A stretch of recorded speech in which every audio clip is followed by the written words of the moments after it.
Welcome to 90 TV news. ప్రతిక్షణం ప్రజల పక్షం. రుద్రవరం మండలం తహసీల్దార్గా నేడు పదవి బాధ్యతలు చేపట్టిన మురళీమోహన్. నంద్యాల జిల్లా ఆళ్లగడ్డ నియోజకవర్గం రుద్రవరం మండలం తహసీల్దార్గా మురళీమోహన్ నియమిస్తూ ప్రభుత్వం ఉత్తర్వులు జారీ చేసింది.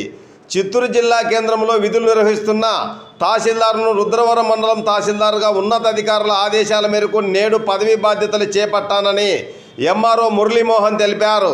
ఈ కార్యక్రమంలో MRO Ravindra Prasad, deputy tahsildar Mahaboob Basha, RI Ranjith Kumar, junior assistant Vedasri, విఆర్ఓలు గురుస్వామి, ఫక్రుద్దీన్ మరియు రెవెన్యూ సిబ్బంది తదితరులు పాల్గొన్నారు.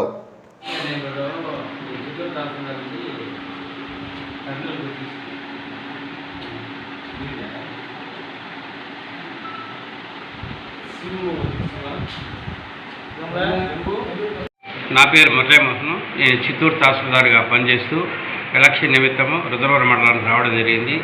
ఈ మండలంలో ఎలాంటి భూ సమస్య కానీ లేకపోతే ఎలక్షన్ సమస్య కానీ ఎలాంటి వర్గ విభేదాలు లేకుండా అన్నిటికీ పరిష్కరిస్తానని తెలియజేస్తున్నాను.